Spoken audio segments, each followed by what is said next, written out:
everyone. This is Alex, Tom's oldest daughter from Two Dads Talking. Thanks for listening to my daddy and his friend Doug's podcast. And please like, share, and subscribe to this. Thank you.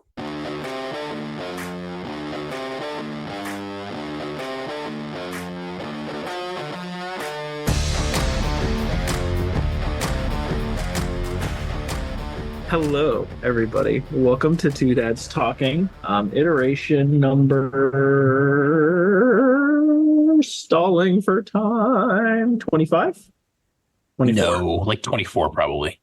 24. 24. There we go. He said as he looked it up before I did. No, I've got a different screen up now. I probably should have clicked over and looked, but we just looked at it like 3 minutes ago. So yeah. Well, one thing we were talking about earlier tonight is Tom was sitting there telling me, I don't know if we ever really ascertained that you were the stupider one. And once again, I feel like we have clear, concise evidence. Oh, I just looked at it 3 minutes ago. I can remember numbers. My name's Tom. See, you say that, but now we're going to realize that I forgot to upload one of these, and we're actually on 25, and I'm to be the stupid one who also forgot to upload an episode, and you were going to be right all along. And that, well, puts the ball back in my court. We won't count your vlog stuff. Anyway, we'll get it out. Let's make sure we get this on the front end of the show too. Like us, review us, rate us, all that fun stuff. I think we crossed over 850 downloads. We did, yep. Like today. So today was the release of Timothy Oliphant and the Toy Box Killer, or the How You Break is Important. And yeah, we crossed over 850 total. So thank you guys. It's actually really awesome. I know for a fact, I don't think either of us planned to be here. I didn't think we would have any chance of even sniffing like 500 until we got into even more episodes. So this is great. Yeah, it turns out you guys have been a real great, real supportive crowd, and we appreciate it. We have listeners in Nigeria and Russia and Ireland, and I'm just, if you're one of those people and you're not listening in the continental United States, I would love for you to say hi on Facebook and just, a picture of where you are and show us where you're at. It would it'd just be neat. I'm on some Facebook groups with some dads from all around the globe, but I don't see enough pictures from places around the globe. So share some pictures, share some moments. Don't put your kids in there. I'm not a big fan of putting my kids' pictures on social media, but by all means, put a selfie up there, take a shot of something in your backyard. Let us know where you're at. Especially you, feds. We know you're listening. There were 4 of you from an unknown spot this time. Just send us a group photo. It's fine. Any boarded up building will do. I believe you could be in any one of them. And at any point now, one of them is going to head bag us during the podcast recording. And it's, I'm going to trust that my wife will upload the episode and let it live on forever. I was going to say, I could leave little handwritten instructions like number 1, press end. Number 2, upload to drive. Just so maybe one of them will be feeling nice and upload it for us. It'd be great content for a second. If they're headbagging us, I don't think they're going to be too worried about being considerate at the end. It's not really on the menu. Tom, that is so judgmental of you. They are people too. Oh, boy. Well, so by now we've got Patreon, we've got updated merchandise, we've got show-specific things. Take a look at what we've got. See if, you're interested in contributing, $3 a month, $5 a month, something to help us keep going and to pay for the cost of the show. It does cost money, and it would be nice if we didn't pay for it all out of pocket. So if you're enjoying it, feel free to join our Patreon. We've got some things on there that are just for our Patreon supporters. We're talking about adding some new stuff on there. And by the time this episode releases in 2027, we should have some really awesome stuff on there. So take a look. Thank you for listening. Thank you for the support. We really do appreciate it. And we did not prepare for tonight's episode at all. So enjoy a more or less spontaneous episode of Tom and Doug proving that Tom is the dumb one and that Doug carries the weight of the show. Did you just call me fat? No, I called you strong-boned. Okay, good. That's what I thought. Don't tell them that we're not spontaneous all the time. That makes it sound like we're planning ahead and being structured. Well, we're usually pretty spontaneous in the sense that we start with a topic and end up 10 miles away. We're never anywhere where we intend to be. Well, one thing to get us going here was we have a dad shout out from the shoot aside tonight. John Hansen in California. He shared with us this little news article update. We'll link it in the show notes, but it was Here it is. Let me get the exact title. So, some fans at Frigid Chiefs playoff game underwent amputations. Hospital confirms. And I'm going to interrupt because surprise. Ooh, look who we've got jumping in. I was not warned Yeah. that this was going to happen. I love this surprise. I was just kidding about not knowing what to do. What's up, Will? What's up, buddy? Wilbur, good to see you, bud. What are you doing, man? We're just making asses of ourselves on a podcast. What are you doing? Just got done with some canine training and talked to your buddy earlier about surprising you tonight. I wish he'd have picked the night where his internet connection didn't suck. I really wish he had. We're pretty sure it's mine. But see, it's good. Now, if I just drop off the face of the earth, there's still entertainment here. That's true. So for those who don't know who this is, we're talking to, should I give your whole name? Do you want to keep part of that out in case anything comes up you don't want coming up professionally? We'll keep out the full government name. We'll go with Will. All right. So Will was a former colleague of mine when I was Leo back in the day when I was a police officer. He was my training officer and then ran my district when I finally got out of training and was on midnights. He was him and one other guy I pretty much went stomping around most of that city with and got into most of our trouble with. So he taught me to kind of go at it all gung-ho and not give a shit. And it worked out pretty well, which was good. We had some fun nights for sure. Yeah. And Will is here because he has some fodder, some Tom stories that sounded like they'd be worth hearing. We're going to release this on my birthday, aren't we? I wish I had some time to actually look up some of the old DORs, man. But we always talk about as cops that we could write books, but why not just say it on a podcast, right? Yeah, same thing. It's still writing a book. We're just doing it with the oral tradition of our ancestors. We'll go that way. Yeah. So I was trying to tell you about that one earlier where you were wrestling with a female. So yeah, I don't remember this at all. I'm so glad you do in such detail because I do not remember this story. Yeah, me too. I'm glad too. Let's do this. My memory is terrible, but this one I remember. So we went to a domestic like a week prior, and I ended up arresting this female. She was definitely the aggressor, and we had to go back to the same residence a week later. And then I had you, Gamash, as my trainee. And I told you, I said she doesn't like me, so you're gonna have to deal with her. And I think I told you, I gave you the kind of the wink that you had to place her under arrest, and you ended up wrestling her and rolling around on the bed with her trying to arrest her, and I just watched you and laughed. Sounds about right. Was it good for her? I mean, I don't remember it, so I'm hoping it was good for her. I didn't ask. That's really not part of the questions. I don't remember that at all. I remember a lot of the trouble I got into when I was on FTO with you. I remember a lot of it very well because you were like, hey, I heard you're pretty squared away, so I'm just going to see what you got and let you do things. And you didn't put the kids' gloves on at all. You just let me go at it, which was cool. And I remember a lot of stuff. Man. You were right out of the gate, man. You were good to go, man. And, I just showed you some of the stuff that I learned over the years. And you were an easy trainee for sure. See, I used to be good at stuff, Doug. I really did. There used to be things I was good at. This isn't nearly as fun as I thought it was going to be. I thought it was going to be Bash Tom night. Hold on. He's got some zingers to bash me, I'm sure. So we can't tell this whole story, but I'll tell this story. So we had this area of our city. It was like brand new, and it was just the pride of the city. And they had a foot pursuit in that area. Gamash, are you starting to remember this? Oh, I remember this one very well. I just didn't want to tell this one because of the sergeant that was involved at the end. I didn't want to get him in trouble for anything. We're going to leave a little bit of this out. So Gamash and I, we're at booking because we're on an arrest already. And we come all the way from booking. And we got about 15, 20-minute drive to get there. Yeah. And somehow this guy, you got 15, 20 officers chasing this guy, and they can't catch him. And somehow you and I come all the way from booking, and we're just driving down this road, and there he is. And I'll never forget, I yelled at you, "Get him, boy." And I threw you out of the car. Yep. While it was still moving. And it was the first time I ever heard, I got one at taser point. Not gunpoint, taser point. At taser point. And I jump out of the car. Tasers to kill.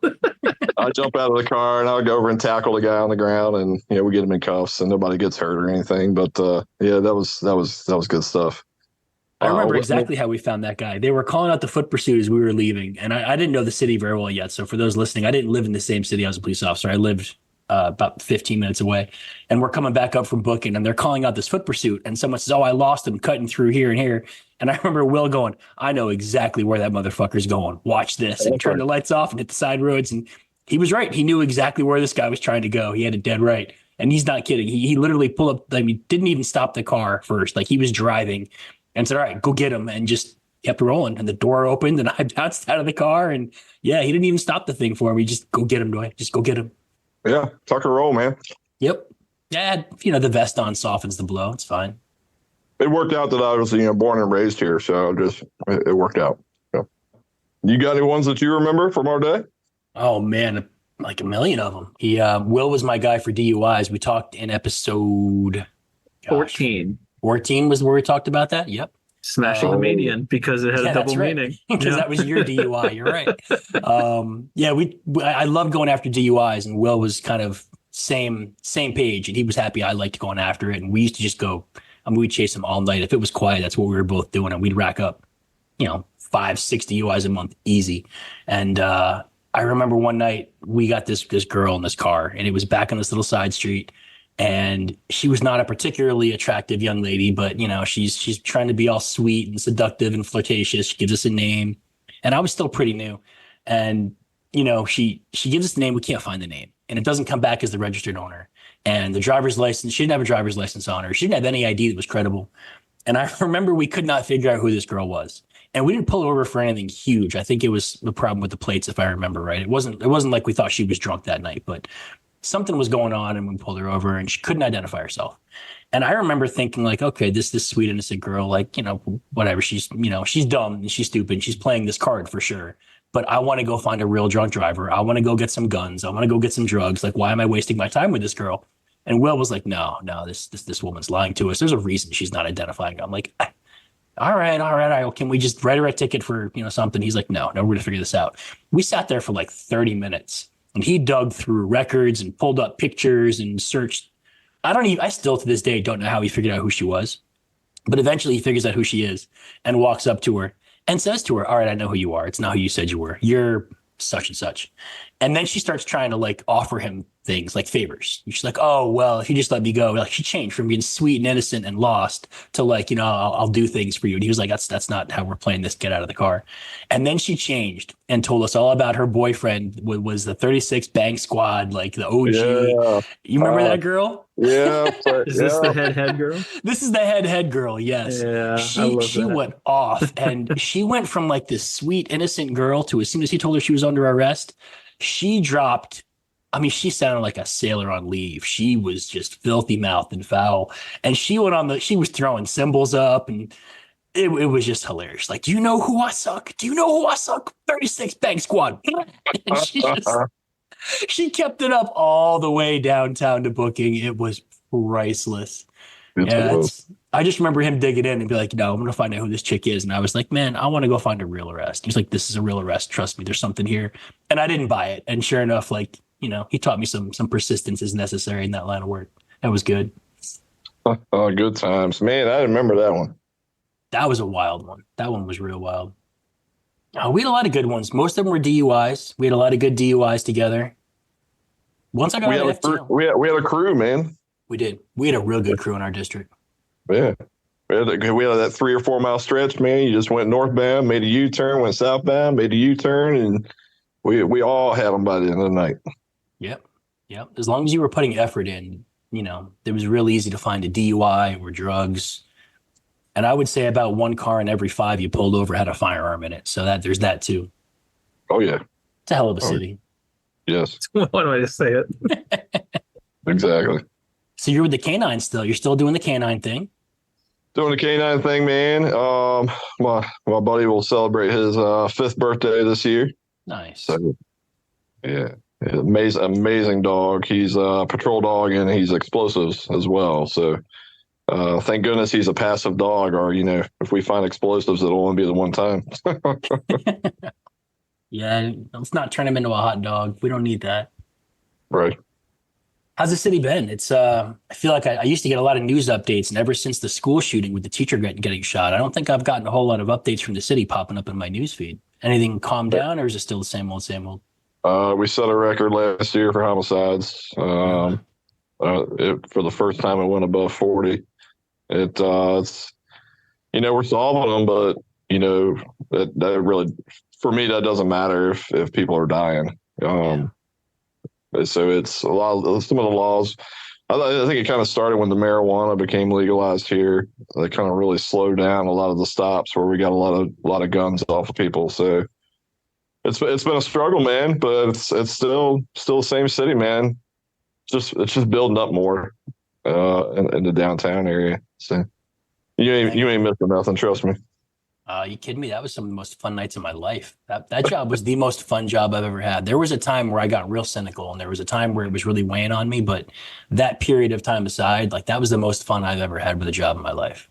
And I got to go home feeling good about it, which was something, It's never a dull moment, and we were a family on that shift. Not necessarily that way anymore.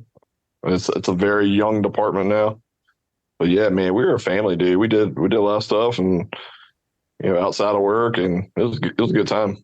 Yeah, I miss that. There was a camaraderie there that I haven't really seen outside of the military. I haven't seen anywhere else. Right. Especially not on these podcasts. God, I got to put up with this co-host on this freaking podcast. I swear to God, Willie's the worst. This guy drives me nuts. I mean, he set this up, man, so he can't be so bad. No, he's good people. I don't see myself doing a podcast like this with too many people. He's definitely good people. I got you. I can hear you guys. I'm right here. Right. Are you still doing the stand-up thing? I did the one, and I was going to do another one in April. I was asked if I could push it back a little bit to June, and I'm going to do another one. It's just a matter of setting it up for when. So it's something I want to do probably 2 or 3 times a year at least. I had a lot of fun when I did it. So just a matter of getting the right time, getting the timing down. There's been a lot going on here, and it's just been crazy. Gotcha, man. That's awesome. But if I make it down that way to there's a little comedy club down there off of Warwick Boulevard, if I remember right. If I make it down that way and get a book, I'll let you guys know. Cosby's, yeah, man, yeah. Yeah, there you go. Maybe I try and set something up there after I get a couple more under my belt. Yeah, man, do it, man. You got a place to stay at my place. Be a business expense. I can rake that off. That'd be great. Yeah. Yeah, there you go. And the kiddo, I see him smashing baseballs on Facebook every once in a while. Man, I'll tell you what, he's in my phone as a retirement plan for a reason. Yeah, he's doing good, man. Just started up his freshman year on varsity. First game of the year, he put one off the fence. So we're going to start seeing better pitching here in the next couple of weeks, and we'll see how far he can launch one. Well, hopefully he hits one all the way to Connecticut, and I can catch it and get myself an autographed ball. Just tell him to put his hips into it. I mean, that's a long drive, Bob. That's a long drive. So, yeah, you come on down here to Kazi's. Yeah, he'll autograph something for you. I'm good with that. I'll get it before he's known, before people know who he is. That's right. It's worth more money then. I'll be down that way sometime next month for a business trip. I'll be there for a day. I'm trying to get there for like 2 days. If I can stretch it out for 2 or 3 days, I'll let you know and hit you up. Yeah, man, you holler at me, dude. Like I said, we'll put you under our roof, man. So sounds good, man. Any more embarrassing stories you want to tell? I know Doug wants something way more slanderous than that. Man, I was just telling my wife, I wish if I had a little more time, I was going to go through some old DORs and find some good stories, man. But those are the two that I told is the only ones I can remember at the moment with you specifically. Question for the stupid non-cop in the room. What's DOR? Daily observation report. Oh, that sounds really interesting. Yeah, it can be. It's like a journal of what he watches me screw up every single day while I'm in training. Yeah. It's like a daily report card, if you will.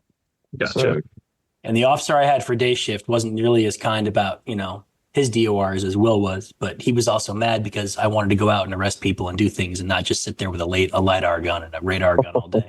I already know who you're talking about. Yep, I'm sure you remember. Yeah. The only person that ever told me to do my job less in my entire life. This guy was like, slow it down, pace yourself. You're doing too much. What? Wow. Yeah, good times. Yeah, man.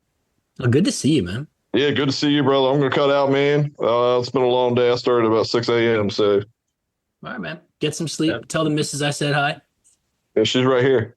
Oh, is she safe to be on camera? Yeah. Hi, Savannah. Hello. Nice to see you. You too. She probably turns it back. Enough of that. All right, good to meet you, Doug. You too, Will. Thanks for coming on, man. Yeah, bro. Good seeing you, man. Talk to you Later. soon. Later, dude. Man, that was cool. That was a cool surprise. I'm good with that. Yeah. So I'd just go behind your back 'cause I'm such a great friend. Just start doing all these things that I'm telling you. I'm all right with that. This guy, My now that time as he's, a police officer, I've got nothing to hide. That's what she said. I will say Michael Scott, Wayne Gretzky. I always tried to do that job with integrity between like my dad having to talk with me before I started it and just the current climate when I was doing it. And then I had some really good guys bringing me along, like Will, a guy named Scan, who was Scan was a little bit more of an antagonist, but he was the guy I spent most of my nights stomping around town with after I was off training. Anti-hero. The anti-hero is the right word. he was like me. He liked when somebody wanted to pick a fight. Like he was happy to get there. If somebody wanted to pick a fight, he was happy to be there and fight that wolf. So, but no, Will's right. Like we had a really good squad, and our sergeants were really good. Yeah, that was a good team. That was fun. If I hadn't had my daughter when I had my daughter, I would have stayed with that line of work. That was really, really good. Good. So where were we? I have no idea. I was giving a shout out to John. That's where you were. Yep. Which probably will have been cut out the way the timing worked out on that. So here we are. Okay. Well, again, we were just starting. Welcome to Doodads Talking. We had Will come on, and the surprise, Tom. One of my good buddies. He's out in California. His name is John Hansen. He sent us this article about and I think it was at the Dolphins Chiefs game. So it's not really football talk, but it's football adjacent.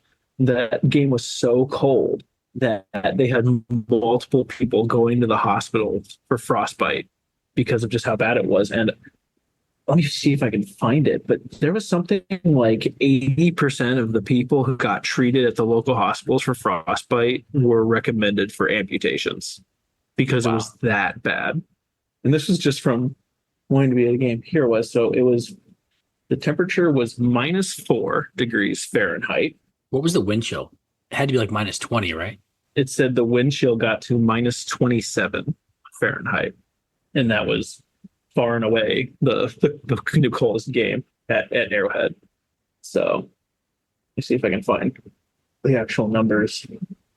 Yeah, there wasn't any numbers in this article, but yeah, it was something like X number of people got sent, 80% or like the reason I bring this up is, first of all, shout out Dad's sending us material because apparently we need it. And this is just one of those.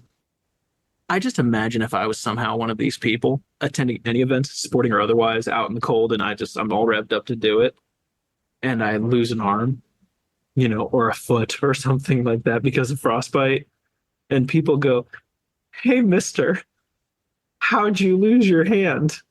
I want it to be something like, war, or I got into a fight with a bear.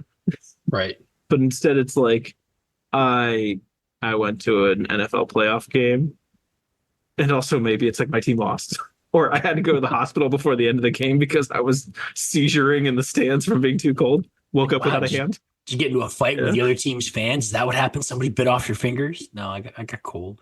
No, I took my shirt off. I had 3 beers. I got really excited. They said this was thermal body paint, but they lied to me. So I found some numbers for you. The number that I see is 70% of people who had to seek medical assistance for frostbite are now facing amputation. That's just ridiculous. That is absolutely ridiculous to me. Well, anyway, that's one of our little updates. I can't remember the other thing we were going to talk about. I don't know. Now I'm reading about people losing their fingers. It's bringing back painful memories. I feel like I should tell some more police stories now, but I should plan those out and probably save them for a cohesive podcast if I want to share them. Well, I was the DUI talk reminded me of something that I was actually telling my wife earlier about it, just because we were having one of those discussions about being younger and just how things were, and one of our little, I guess, pseudo fun facts was that it seems we frequented a lot of the same after hours establishments at the same time. There was probably plenty of times when we were in the same room together without even knowing it. And the real funny joke is if we had actually met each other at any one of these points, we probably wouldn't have gotten married because I know I thought I might have been, but I was not ready to get married then. And I'm sure it would have been like, oh, yeah, that guy. No, I'm not going to have anything to do with that guy. But one of the stories that, because she was talking about someone who she found out later he was not all that he cracked up to be. He was actually just secretly trying to do what a lot of guys at such establishments do, just trying to get you to a certain spot, and that's it.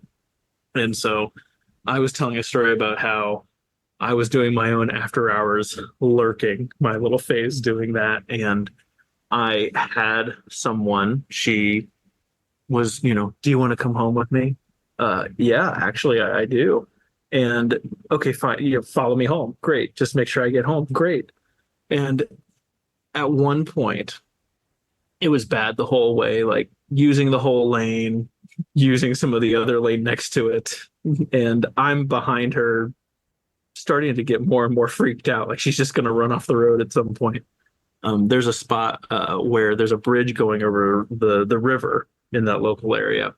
And the way the bridge is set up is there's the left turn lane, and then there's the 2 lanes that go straight, and then it expands to that right turn only lane. And the road that it turns onto each way is only I think it's only 3 lanes on the one side, but it's one of those kind of fairly regular, like north-south kind of streets for a lot of local traffic.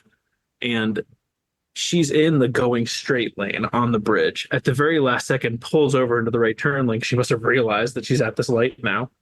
And then she makes her right turn, and she turns all the way into both the left turn lane and the going straight lane the other direction. Oh. On a right turn on this bridge.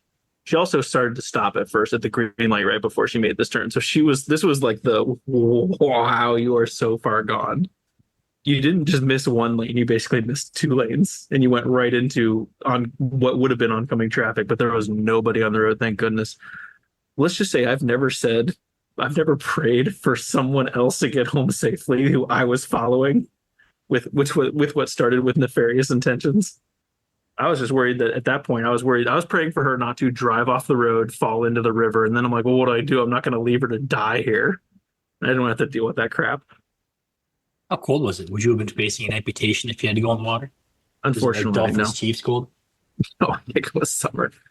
But she makes it back, pulls into her driveway, and I'm so freaking done with this at this point. I don't want anything to do with this chick ever again. Like I'm gonna end up being on a suspect list just because I was the last person to see her alive. So she stumbles over and goes, "So you want to come in?" And I just go, I'm kind of tired. I think I'm just gonna go home. And she was super confused. Yep, I want to go have an alibi. You're right. You followed me all the way home. How scared I was? I didn't even get out of the car. I just pulled the car up. It was still running, and I rolled the window down. She's like, "You want to come in?" I'm like, "Nope." Have a good night. So that was what that reminded me of. Was that story? Just, man. So the story I thought Will was going to tell, since we're telling driving stories, I had been on for, I don't know, 1.5 years, 2 years at this point. Probably a little over 2 years. And there was a guy I pulled over on one of the main roads in that city. And he waits till I get up, like near the back door. And then I'm walking up on his car after I pulled him over. And he just floors it and takes off. Almost runs over my foot. I run back to my car. I take off after him. I call him the foot pursuit.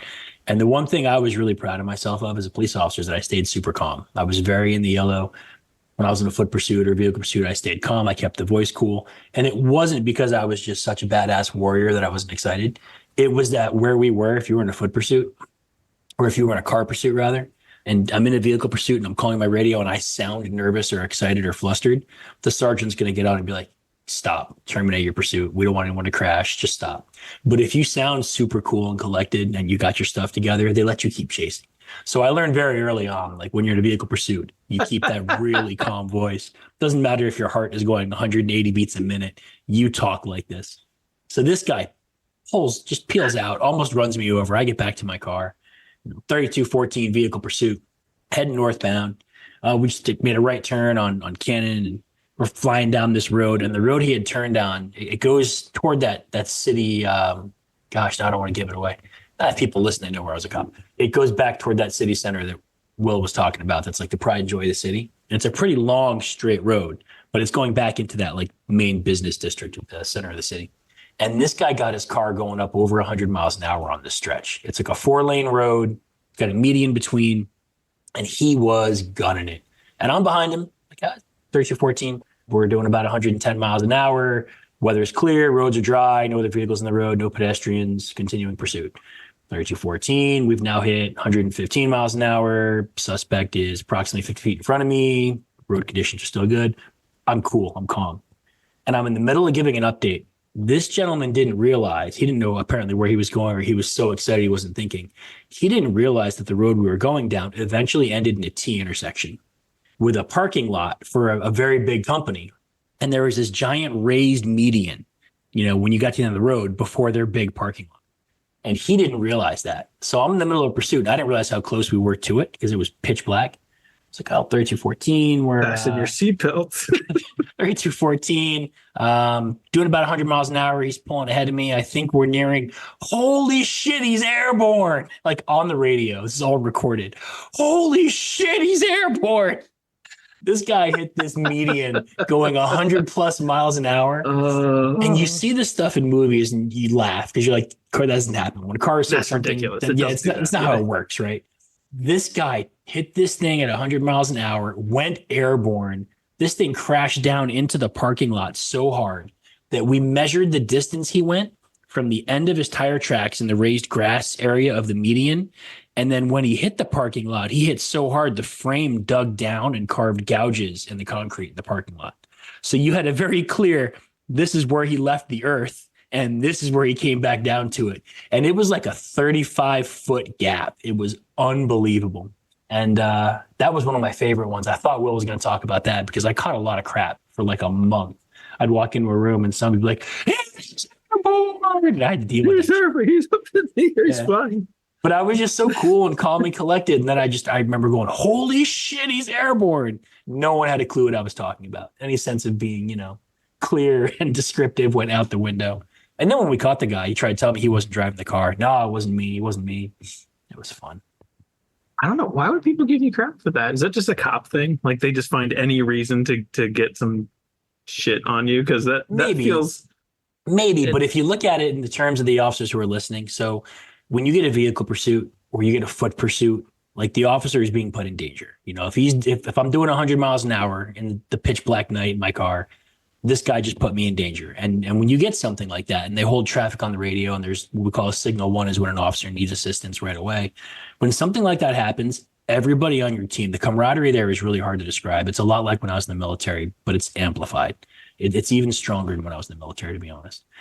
People are legitimately worried for that officer. And people are hitting the gas and they're trying to get there as fast as they can. So they're at this really, really agitated state. They're feeling the stress. They're feeling the pressure. Their heart's racing. They're very tense. There's a lot of anxiety. And there's a desire to get there and help this officer before the worst happens, just in case. So when you go from that, and then you have such a dramatic flip like I just did. I mean, that's going from like this extreme anxiety to, oh my God, Gamache sounds like a 12-year-old girl. What happened?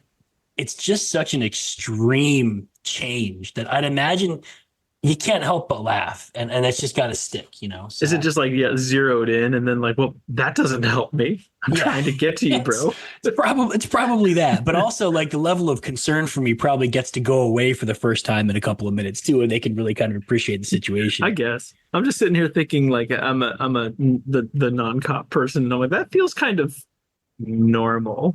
Yeah.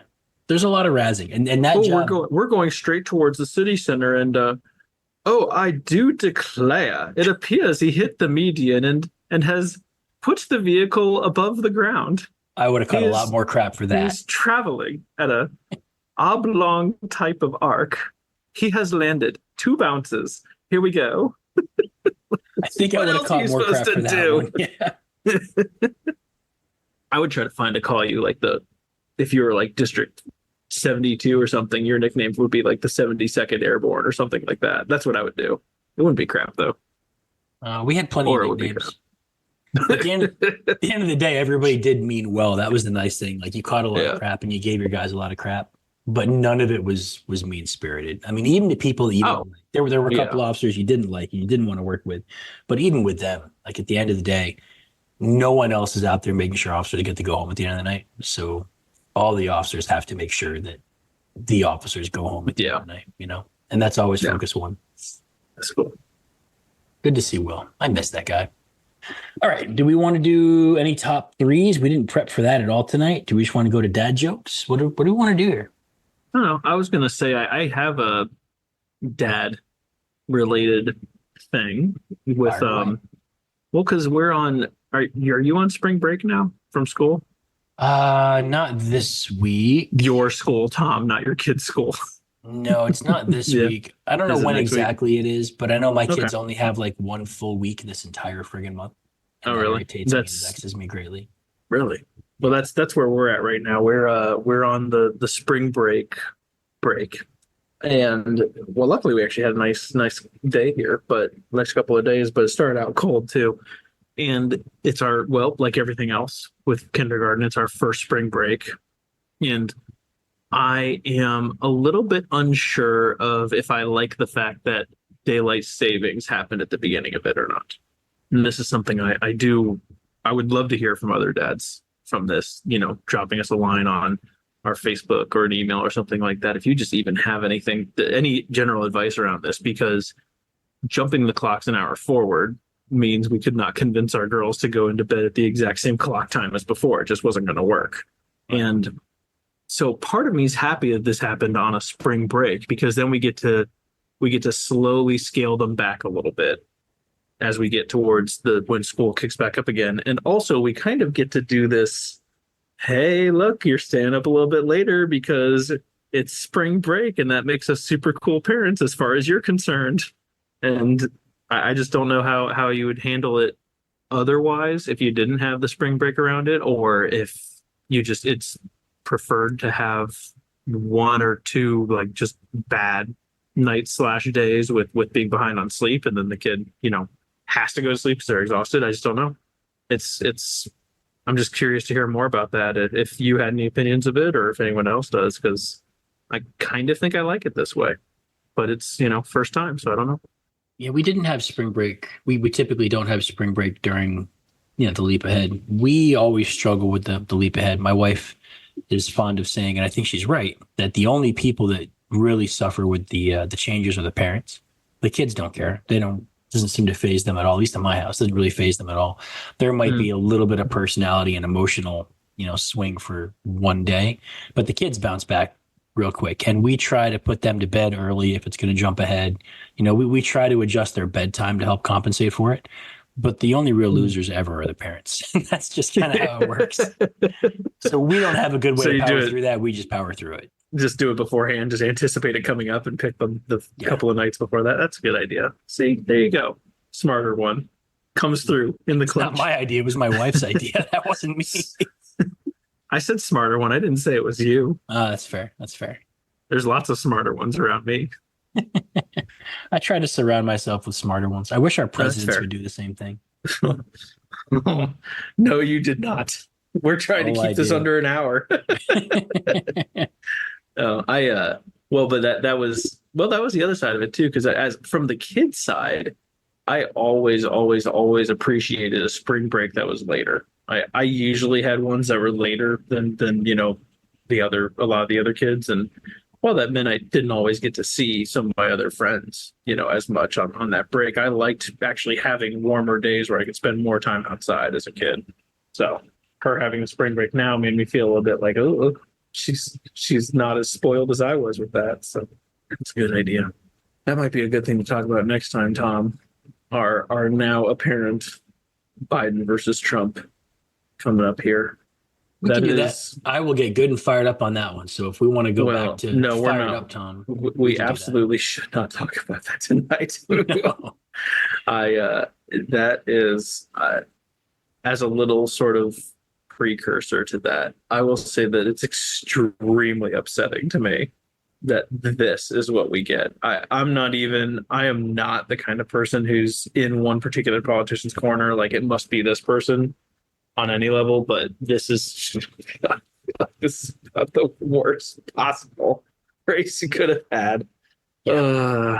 So It's amazing to me because for the second time, I'll ask my CIA buddies when I talk to them later.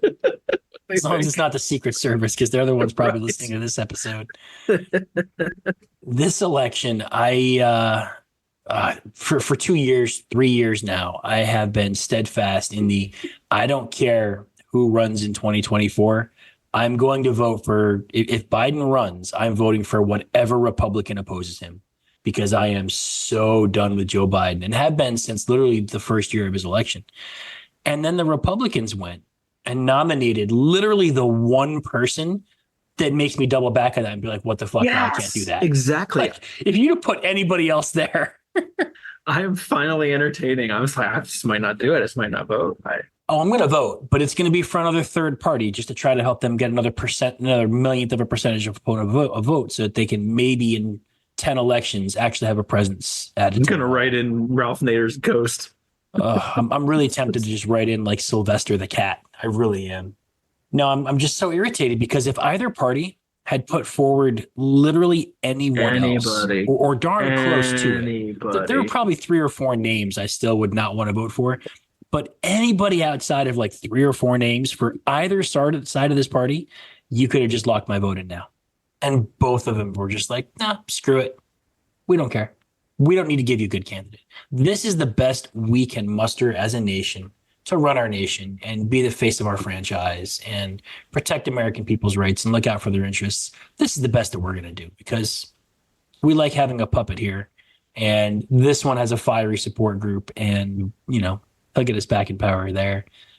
I'm so disheartened, disappointed, pissed off. Yeah, we can have this talk next time. It'll be fiery. I'll make something a little stronger than a Moscow Mule. Well, I mean, an ass drink is perfect for that discussion, though. Yeah, it probably is, actually. Yeah. All right, maybe I'll just do another Moscow Mule next time. Bigger one. A bigger one. More vodka. Cheers. Way more. All right, I think we could get into dad jokes, unless you wanted to try pausing for editing effect, unless you wanted to try a top 3 tonight of some sort. Unless you've got something off the cuff. I don't have anything prepared for it. No, I don't either. But I'm still so mad that I forgot about the rover on that top 3, though. Anyway, no. I almost sent you a DVD of The Postman. I found my DVD of it. I almost mailed it to it. I was like, I don't know if he has the capability to play a DVD. Like, some people just don't have DVD players in their houses anymore. It's super old tech. But after some of the audio in episode 15, I almost sent you my other microphone. The last one, it sounded really, really good. The last one sounded good. Yeah. We'll see how it's doing. I think that was maybe when I turned down some of my gain a little bit. Well, there was a point where I turned mine up as well, and I don't know when we started recording 2 separate lines, but that might come into play. That's number 19 is the one I'm working on now. So okay, yeah. Let's go to dad jokes. Let's do dad jokes. Feels like a good time. We're trying to be more behaved, especially since we decided next episode we will be very not behaved. Yeah, next episode is going to be fiery. I was telling someone the other day, somebody came by and talked to me at work. And I was like, yeah, man, wait till the last couple episodes you recorded actually drop, because I get way more fired up than I've been in the previous like 17, 18 episodes. We just picked topics where I was finally strongly opinionated. I'm no longer like on the fence about each of these topics. So we'll have another fired up one next time. See if people like that or if they like their nice, safe middle of the road talks better. Well, I did something really unexpected tonight. You want to know what it is? I do. I have a dad joke that is related to one of our discussions tonight. We'll be Very nice. I wonder if it's related in the same way that mine is. I hope so. Go for it. What do you do with a dismembered friend? You remember him. Good job. Yeah, that one was kind of easy. Remember him. I'm glad you had an amputation joke, because I did as well. What do you call a bad amputation job? Cutting corners. That's good, but that's not right. A hand job. No. A blown job. Nope. Your head is way too in the gutter. Oh no, my head's exactly where you want it to be with a blown job. Well, we're getting a little crude this episode. I like that. I'm good with that. Can I get one more guess? Yeah. Okay, let me go into my mind castle real quick. See if we can find something that's correct this time. What do you call a bad amputation job? Yep. A cut above the rest. Oh, this is a bad one. That would be a good one. But that's the joke, is because normally that's supposed to be good, but like you cut too much off. No, you can keep trying. I mean, I have plenty of stupid answers. Chop suey. This is one I feel like you should get. I'm disappointed you didn't get it already. Sorry. I'm going to be really upset if I feel like one of the answers I've already given is better than your answer. So far, no. None of them so far. A decapitalization. I don't know, Tom. Just end this now. A ripoff. I can't believe you didn't get that one. I do not accept your answer. That's not a rip is not an amputation. That's what makes it a bad amputation job. That's a dismemberment. That's not an amputation. An Dismemberment's amputation only if it's your head. No. A Is it any member? dismemberment is any member being dissed from you. You know what the No problem? wonder I didn't get there. The bad amputation is. I was being too literal. That's the problem. I'm thinking amputation. It's got to be surgical. It's a cut. It's a deliberate A act. It's ripoff not is a bad one. I like that. That would be a bad amputation. Yeah, it's a good joke, except for the fact that I get too technical and actual. Like, oh, he said amputation, so it must be something with. I was sitting there thinking about cleavage, cleavage, for God's sake. You know what the problem is with the bad amputation? It's a ripoff. No, but that would work too. Obviously. What's the problem with the bad amputation, Tom? It usually costs you an arm and a leg, and then you never want to set foot in the amputation ward again. That's 2 punchlines in one. Come on. It is. Points for effort. Sure, I'll give you effort points. It was a good joke. Here's the thing. You tell me that you think I should get it, and now the pressure's on. True. And now I have two choices. I can either, when I inevitably don't get it because I didn't get it right away, I either have to feel bad about myself or I have to get defensive. Yeah. So I lash out. So I lash out at you. That is a real coping mechanism that Americans use every day. Let's get back to our politics. Talk about the double down. Let's do it. All right. Next time we'll talk politics. This time, Yes. Thank you guys for listening. Thank you, Will, for coming on. If you're still listening, thank you for coming on, man. It was really good to see you. And thank you, Doug, for setting that up. It's always nice to see an old friendly face. I'm sorry he didn't have more embarrassing stories lined up for you. But in all honesty, I was pretty good at my job, and there are probably more fun stories than embarrassing ones. Maybe not by much, but there are probably more fun stories than embarrassing. Oh, we'll get to those. I feel enabled now. I was able to sneak someone on, unbeknownst to you. I'm aware this could potentially happen to me. You are the manipulator now. You are bringing this on. You are the man in charge, the puppeteer. The master puppeteer. The master puppeteer. It's definitely a ripoff. Thank you guys for listening. We appreciate you. We're sorry that we were a little underprepared tonight. Well, I was underprepared. Doug actually went ahead and lined up a guest and went all out, but sorry that I was a little underprepared and I was a little flat tonight. Promise I will have more fire next time. We're talking politics. So right. You can rest assured I'll have opinions for next week. Thank you for listening. Like us, share us, please. If you like what you're hearing, if you like any of these episodes in particular, share it. Help somebody else find us. That helps us a lot. Check us out on Patreon. Yeah, check out the Patreon. It's newer at this point, and we're trying to get some special content and the extra little deal that we can here and there for you guys. So check us out. Just a cup of coffee a month. And I like my coffee. He likes his coffee and his cheap whiskey. Not at the same time. Not together. No, that'd be weird. Well, Irish coffee. A little Irish whiskey in the coffee's not bad. Too early. Yeah, all right. We've also been taking some feedback from listeners. Thank you to everyone who's kind of reached out to us and provided us feedback. Thank you for suggesting topics, for telling us where you think we hit it out of the park and where you think we took a swing and a miss. We do appreciate that. Please send us more feedback. If there's a topic you want to hear, I'm being told we should talk more parenting. If there's something you want help with or you want to talk about, I've had a couple of guys reach out to me about some sensitive topics privately lately, but no one's kind of given me permission to share it.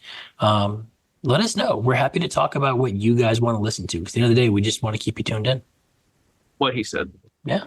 What I said. Always what Michael I said. Scott, Master Wayne puppeteer. Gretzky. All right, guys. Thank you for listening. We appreciate you. See you next week. Good night.